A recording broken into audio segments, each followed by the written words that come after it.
The world of a child, the perspectives there.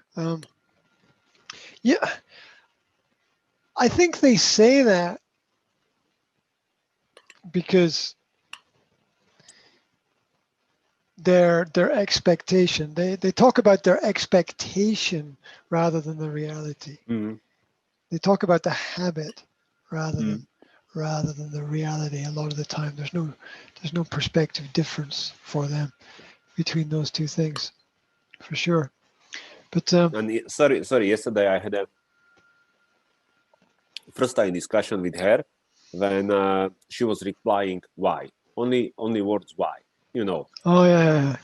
And, I think a good response to that is to set a limitation on the number of whys. Yeah. You say to her, okay, that's a good question. It's an important question. It's a relevant question, but you can only ask it 3 times. And then she says, why? Yeah. And you say, because we have to stop somewhere. Otherwise, we'll be just going in a circle. Yeah. Yeah. Yes. We're But just going in a circle.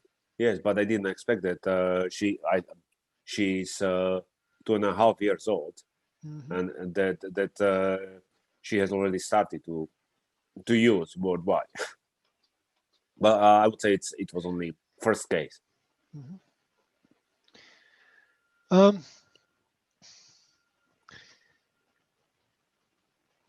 it's good. You know, it shows development. It shows curiosity. It shows wanting to know, and it maybe shows an internalization of what she sees from either you or her mother, which is you probably look at what she is doing and think why, right? Right? I mean, she's got a pen and she wants to write on the wall. You're thinking, well, why does she want to write on the wall? Yeah. She has paper. Why does she want to write on the wall? Well, it's because it's more fun, right? It's an experiment to see what happens. So, the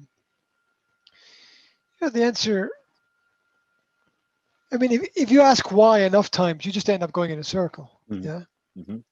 So that's a situation where you need to set a limit of 3 or 4 or 5 or whatever is comfortable to say, and say that's a good question. If you keep asking why, we're just going to go around in a big circle. So we're going to set a limit of 3 times. I'll answer you 3 times, and then that's it, because there's just got to be a line somewhere so we can move on to something else.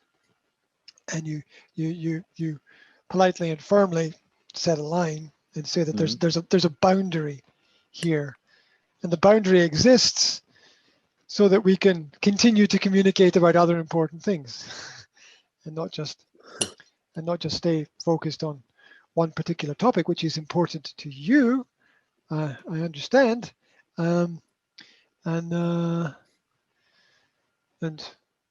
yeah, why will get us closer to things sometimes, but it will only get us frustrated other times. It'll only just cause that kind of reaction. Yeah. But I recognize that it's good. What was good for her to offer her a solution. Instead, this we can do this one, and then she stopped to ask why. Oh yeah. The binary choice system, right? Yeah. We can do this or this. That's it. Yeah. You know, suddenly offering somebody something that they don't want makes them focus on the other option more clearly, for sure. Yeah.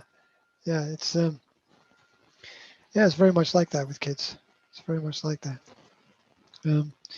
But why is a very important question. It shows a wish or a want to understand something. And what is the first question that any scientist asks? It's probably why. You know, why is this like this? Why is it cold in summer and no cold? Sorry, Scotland. Why is it cold in winter and hot in summer? You know, the scientist recognizes what, but then they want to know why. It's a deeper question. Why does this happen? Almost everybody understands what is going on, but very few people understand why. So keeping that curiosity alive. A lot of people don't know why as well. A lot of people don't like the question because they can't answer it, which is sad, really. It is sad but true. Yeah,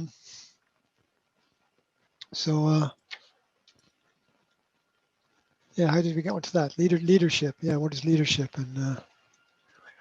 and using the right terminology and language.